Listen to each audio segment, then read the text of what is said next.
You are listening to Rouge Radio, a proud member of the Canadian Football Podcast Network. It's time to get the point as Rouge Radio is ready to kick off. Ready!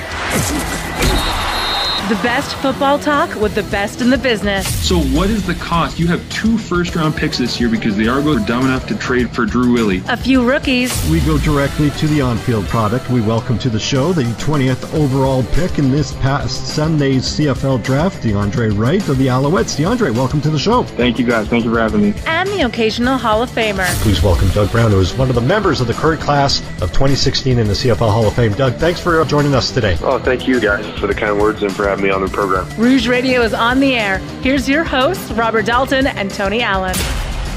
And we are back for another edition of the Rouge Radio Podcast, episode 431. My name is Robert Dalton. Joining me again, Mr. Tony Allen. Tony, where are you now? Are you you're out and about? You're not in Medicine Hat anymore? Nope, I am in the windy city of Lethbridge. Oh. The extremely windy city of Lethbridge. Oh, is that brought on? Is that extra wind brought on by the Colorado low, or does Colorado low actually miss Alberta? I'm not too sure how that works. I have no idea how it works, but this is seriously the most consistently windy city I've been to in Canada. It blows my mind, the wind down here. Like, I love this city, and I've even talked to my wife, like, man, Lethbridge is such a great place. I would like living here, but then I just after weeks and weeks of the wind, I'm like, oh my God, all I would be worried about is having to replace the shingles on my roof like every year because this place is so windy. It's a lovely place. I love being here, but man, that wind, that'll drive you nuts. I don't know what would be worse, the constant rain of Vancouver or the wind of Lethbridge. Well, how about like having this kind of weather in April, like this far into April?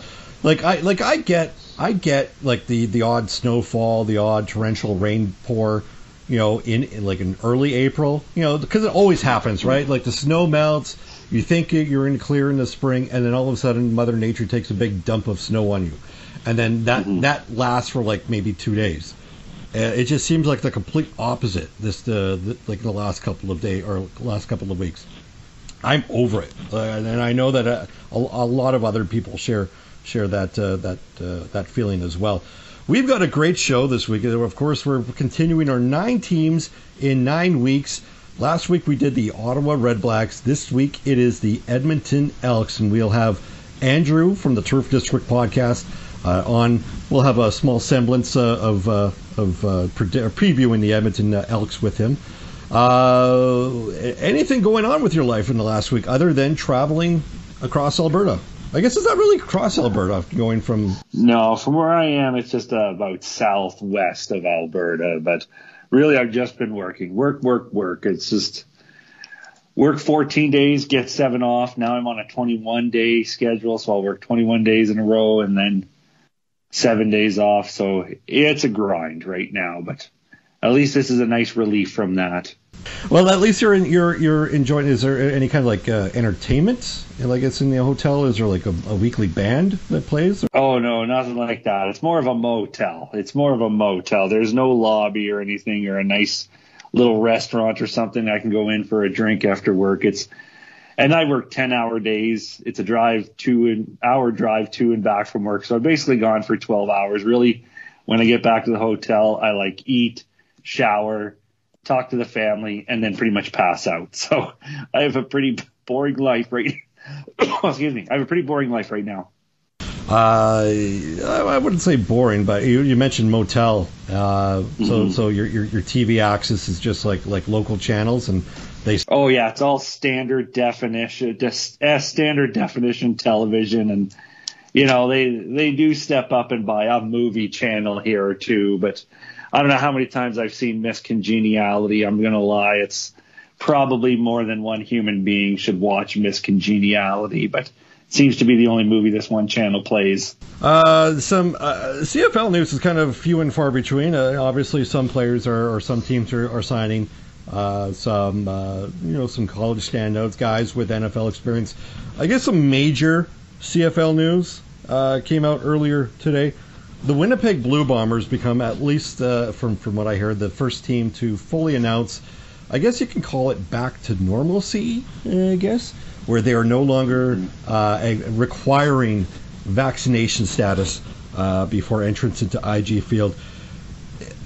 This seems to be something that may be reversed. I mean, there's still time. The first game happening, I don't know, in about a month and a half. I mean, there's still time. Your thoughts, because it looks like that Winnipeg seems to be, because they did the exact opposite last year, and then teams followed suit. Your thoughts on possibly the trend of teams going, not necessarily going against public health orders, because those aren't handed out by the teams, but not requiring vaccination statuses for entrance this year. Yeah, I think it's just a natural progression. We're going to see things move in. Hockey's gone that way.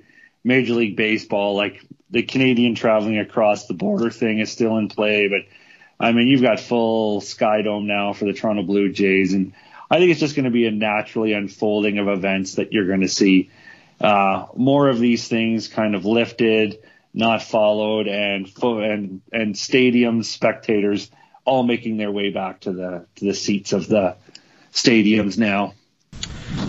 Some kind of big news to discuss here.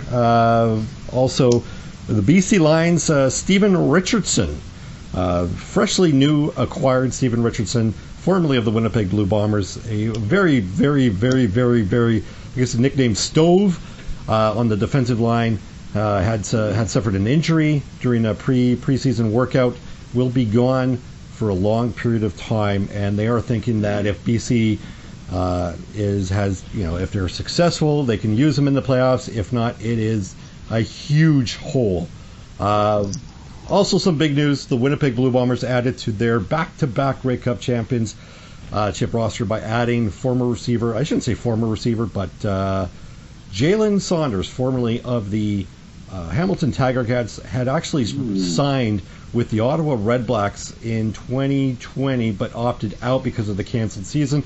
When he came back, he had a huge car accident, which prevented him from playing in the 2021 season. And then he subsequently retired.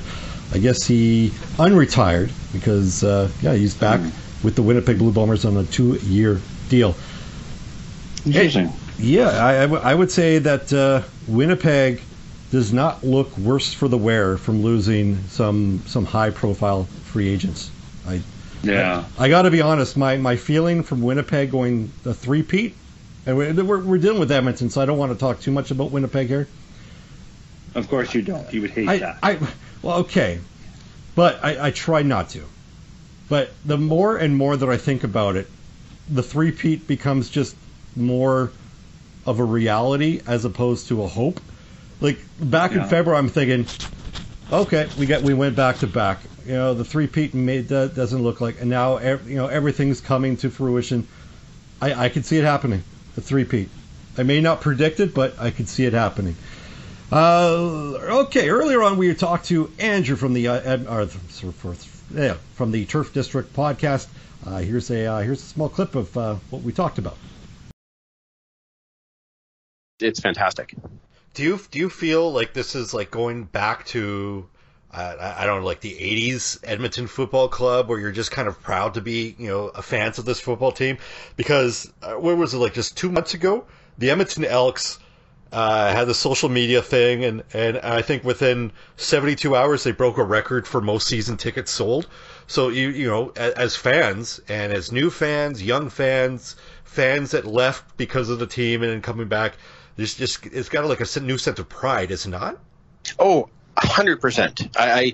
I used this this analogy on the podcast where I said that last few years, we were always invited to the family dinners, but it always felt like we had to bring the drunk uncle.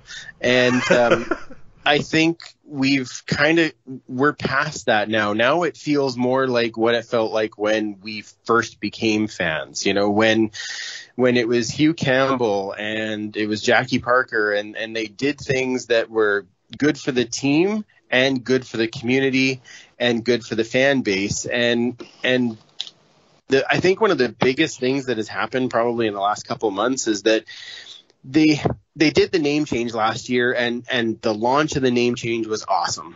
Like, great. We have a great logo. We're excited about this. But then the past regime was just like, okay, so this is our brand new thing, and who cares about anything that happened before this?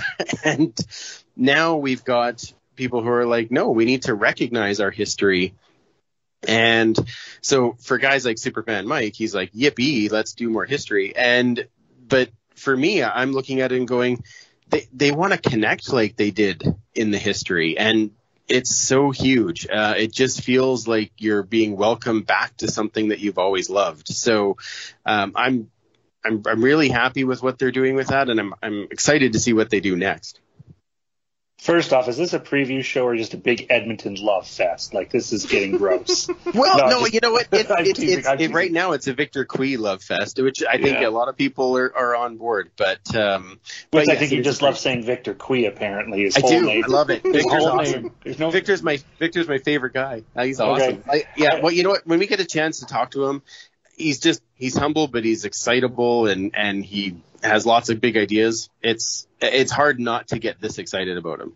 And there's so much you can dissect from this Edmonton team, because there was a lot of changes, not even player wise, but obviously in the front office. And the one guy I want to talk about is the addition of Geroy Simon. Obviously you're looking for, a big pick me up, a big PR move. And from your opinion, just as someone who's followed the Elks for as long as you have, how do you feel about Geroy Simon? Is this a legitimate, great football move? Is it throwing a celebrity in front of a problem just to sell tickets? And obviously, I'm not trying to bring down Geroy, but what's your view of him as a general manager? No, you know what? I think it actually is a great football move. He has had 7 years now in the office between scouting and running drafts and scouting between Canadian and American players. He's done some player personnel stuff with the BC Lions. I think him coming in as the assistant GM is actually really good, because he's going to learn as well, because Chris Jones is the GM, and those two get along very well. But Geroy has a connection with a lot of players, and he knows how to recruit. It's one of his strong points, and I think that's going to help bring more guys to Edmonton. So when we spoke to him a couple of weeks ago, I mean, there is absolutely the PR side of, hey, you know who he is, and he was an amazing football player. But when you talk to him about all of the work that he's done in the office side, I think he's ready. He's ready to get this assistant GM role. And if something happens with Chris Jones, I feel way more comfortable knowing that at least Geroy could step in and take that GM spot, and we don't really miss that much of a beat. So I really think it was a good idea. So here's something I'm going to throw at you, because I think it's pretty much the only way to tackle the Elks at this point. And I don't know if we did it to Jeanine last week, but two teams that finished near the bottom of the division, just flat out, what do you expect for this football team realistically? Like, a lot of changes, but a very disappointing season. So I'll just put you right on the spot. What can you realistically expect? Are you ready to accept that this may not be a over 500 season? Well, yes, I can understand where that could be the case. Absolutely. It sounds really funny coming from the heavy Stampeders fan on this call, but still. Someone's got to be neutral here, and it's clearly me. Clearly. That was what I was thinking. Are you going to go for Mr. Three-Peat over there, or prediction Three-Peat? Well, it's a good what's point. More likely? Come on, what's more likely? It's a good point.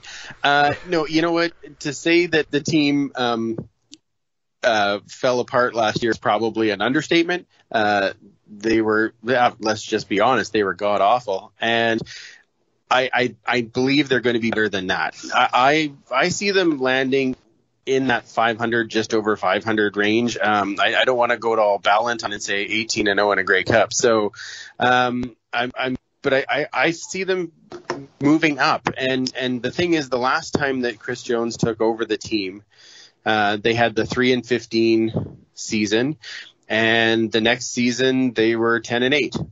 And so I I think with the amount of change and bringing in the new guys, there is a chance that they land in that 9-9 range. And the biggest question mark, honestly, going into the season is who's going to be behind center. And I still don't think we have an answer to that. I'm not sure that we're even going to have an answer to that as we actually hit camp, and probably not even through that first week of camp. And then we'll start to see who lands where.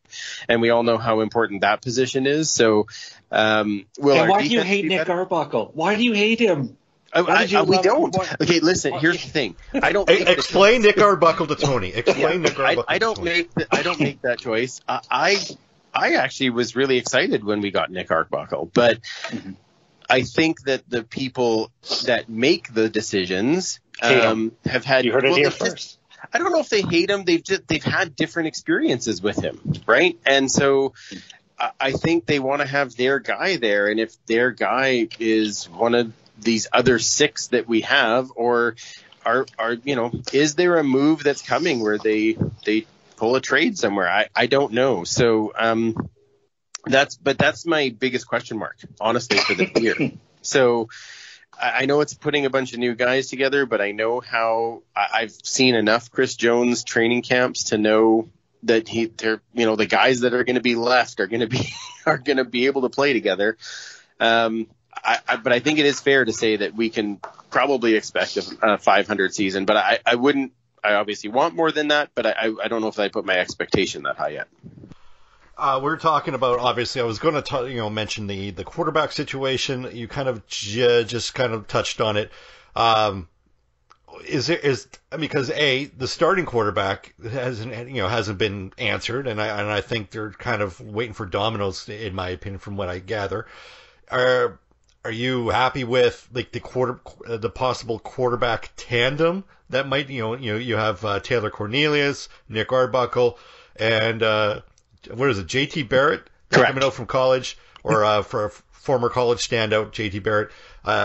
They brought a lot of names, but I don't know if either one of them really scream, this is a team everybody should look out for going into the 2022 season. I would agree. At this point, you don't have that guy that's like, okay, that's the number one guy and he's going to make a huge splash, right? We don't have that at this particular moment. Last year, we thought we had the number one guy, and that did not out. So I don't know. I go into the season thinking, well, let's see who shows up at training camp. I know that they are very high on JT Barrett. I know Chris Jones put him on our neg list when he was here last time. And now he's back and he has the chance to have him up here. So I think there is a definite interest on the coaching side to see how that pans out. I don't know if Nick Arbuckle is in camp and he shows to be the guy, then I guess he should be the guy. Speaking of things that were around the last time Chris Jones was coaching in Edmonton, Manny Arsenault.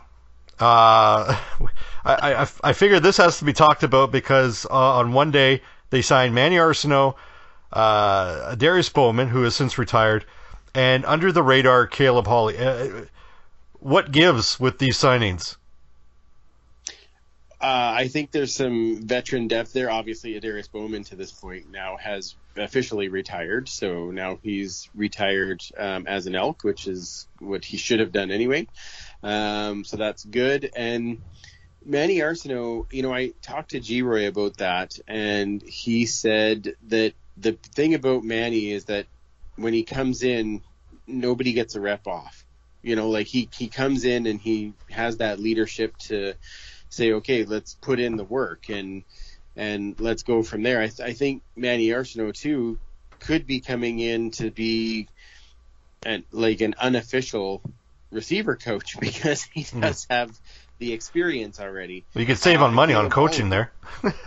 Yeah, and you know what? I said this when they signed both the Darius and Manny, was that are these going to be guys that they're going to bring into training camp and then get them, and they're going to be the healthy scratch guys, but they're going to be practicing all week and they're basically another coach on the field because you can't do anything more under the coaching cap, right? But they still count. So, you saw that kind of last year with Bear Woods in Toronto, right? He was there, but he didn't play, but he was around for all the practices. So maybe the coaches have glommed onto something that they're like, oh, well, we can use this experience.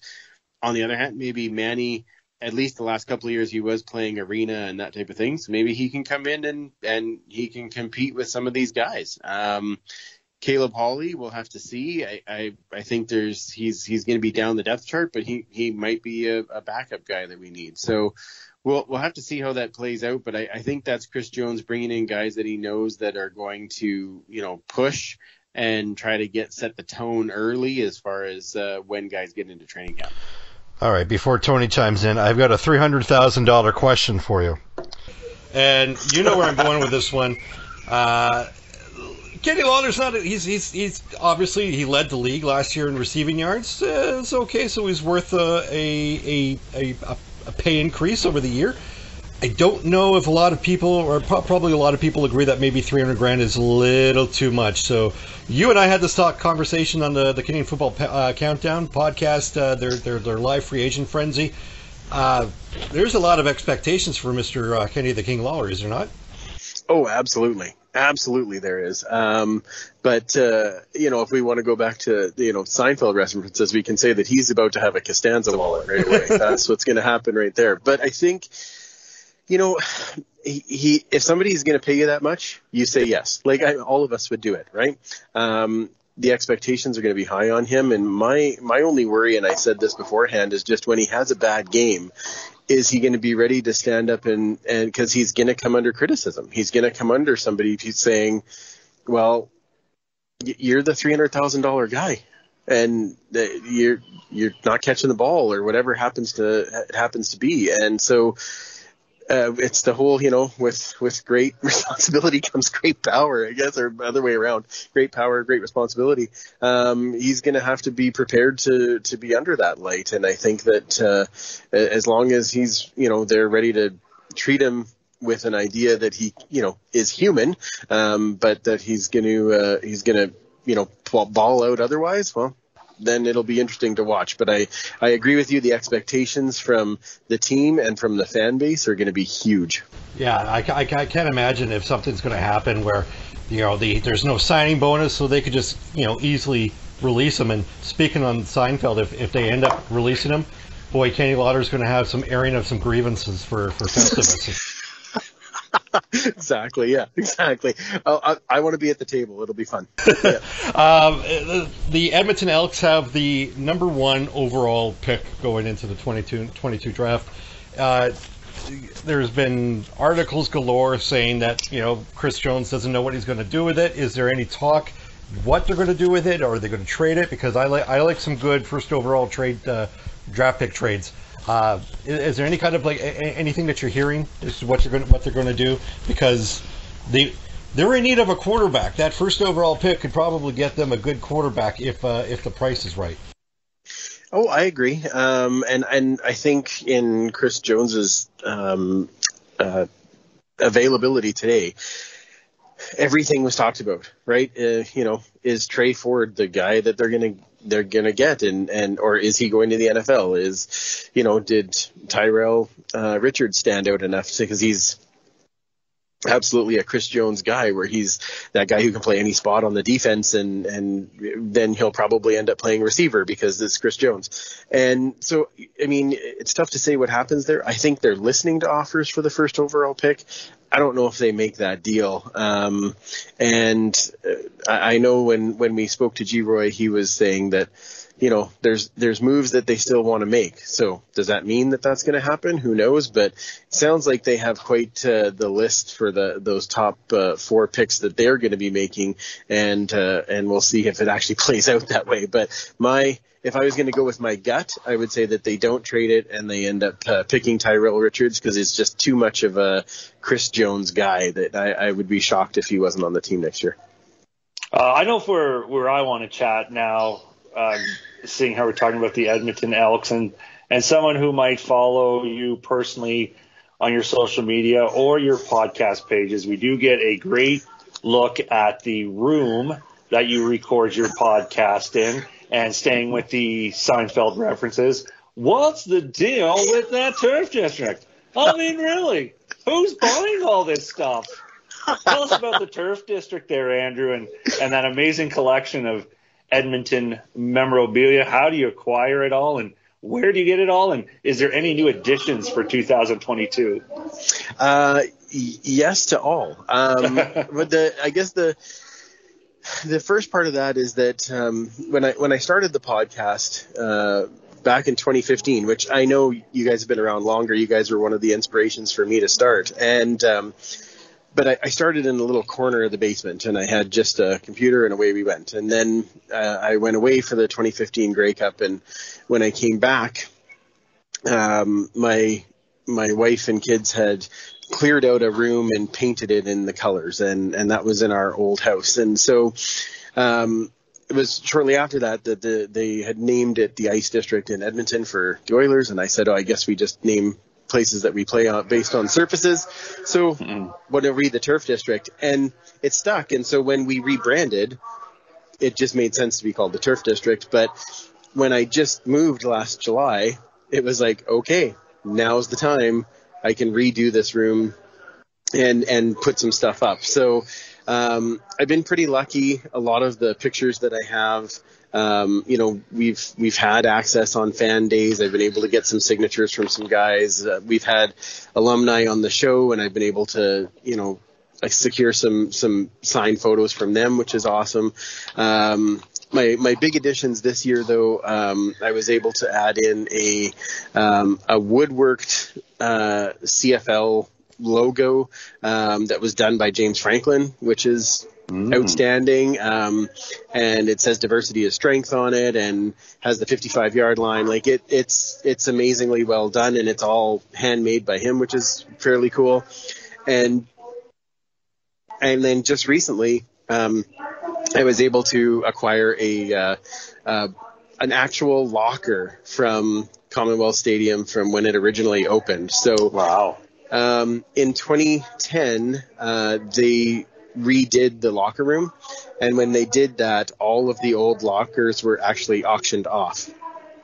And one of my friends was able to get one, and unfortunately, he passed away last year, and his wife said, would you be interested? And I'm like, is the Pope Catholic? Like, yes. And so I was very lucky to get that. So now I have originally Bill Stevenson's locker in the room, and I'm still working on how I'm going to dress that up a little bit better. But it's pretty cool when you sit down there. You feel like you're in the room. You feel like you're part of the team and the movement, and this is what's going to happen. So it's a cool place to record. One last thing. I thought when you were talking about 2015, going to the Grey Cup, I thought you were going to just subtly mention the one thing that you got to do that Tony Allen hasn't, which was meet me. Yes. Oh yeah. That's right. That was the first time I got to meet you in the Spirit of Edmonton room. Yeah, that was the best party I've been to, by the way. I think I might have actually seen Travis there from the 2-0 podcast. I know I saw Joe Pritchard, but that's some mighty name dropping I'm doing there right now. But well, that was Andrew from the Turf District podcast. Make sure to follow him on his Twitter account, or of course the Turf District Twitter account, and of course through Facebook as well as YouTube, as they do live stream some of their shows. Looking forward to it. I have participated in a couple of them, so that is pretty good. The full single point interviews are brought to you by Manscaped.com. Get 20% off and free shipping with the code ROUGE at Manscaped.com. That's 20% off with free shipping at Manscaped.com, and use the code ROUGE. Unlock your confidence and always use the right tools for the job with Manscaped. Tony, little private question. Mm-hmm. Are you still using Manscaped while you're on the road? Oh my gosh, yeah. I love it. Love it. And we lost listeners. Yeah. I'm joking. All right, let's follow through with the Edmonton Elks. The Edmonton Elks in 2021 went 3-11. 246 points scored, 378 against. They went 0-7 at home. And of course, that would mean that they won 3 and 4 on the road, which is amazing when you consider it. A lot of people had actually went from Edmonton to, or left Edmonton, and I'll get that list here for you, but the name of people that actually have arrived to Edmonton is long, just like Ottawa. Duron Carter, Toby Antigua, to name a few, Mark Corte. Going through the list of free agents, I should probably just stop there. But the most notably, of course, as we talked with Andrew, was Kenny the King Lawler. Big high-profile free agent. Tony, where do you stand with the Edmonton Elks going into the 2022 season? Well, it can't get much worse than it did last year. That's just, I think, the way it's going to go. And honestly, we've talked about Chris Jones several times. I mean, he talked about him, I believe, in an off-season show as well when the news went down that Chris Jones is going back to Edmonton.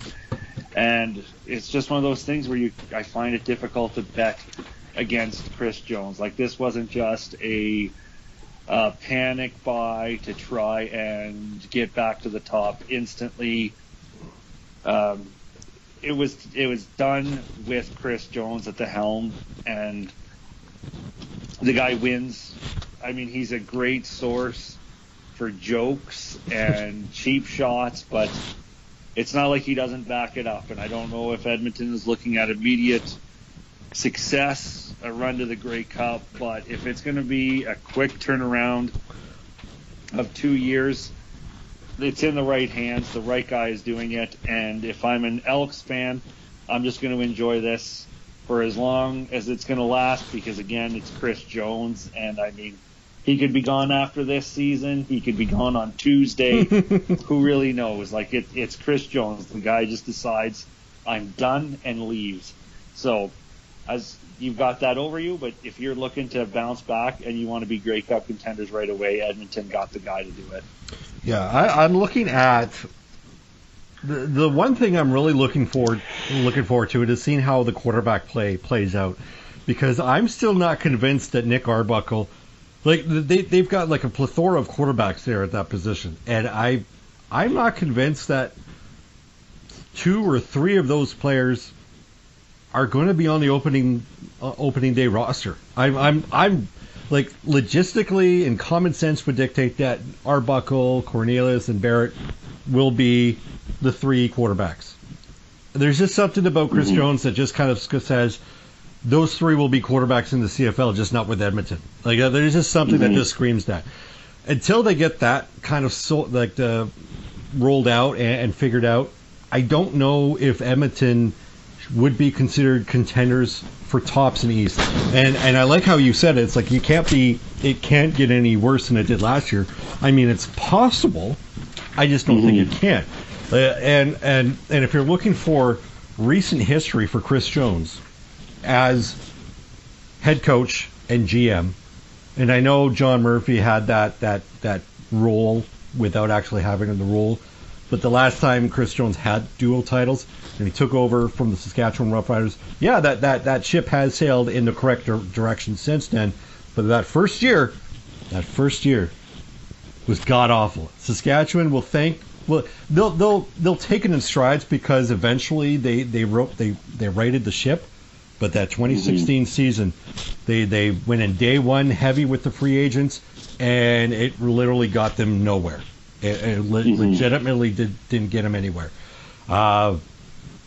Success eventually happened, but the 2017 team was offense, and then as the team progressed, it became more defense orientated, which is what Chris Jones coach team is. It's defensive oriented.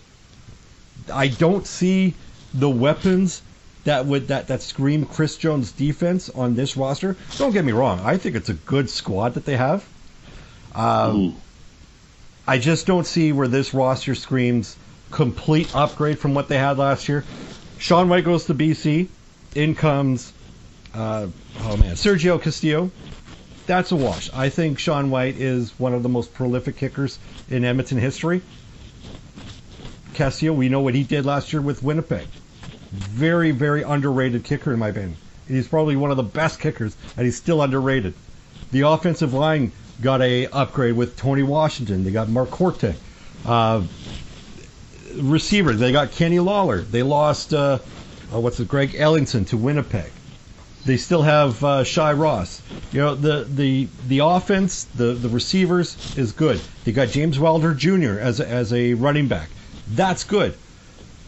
Defensive line, okay. They lost Matthew Betts. They lost Kwaku Boateng, but they've got some room to work around. They got Aaron Grimes. The secondary, okay, with outside of Duron Carter and Jordan Hoover, it leaves a lot to be desired, in my opinion. But they're not gaping holes. They're just holes that could be easily, hidden.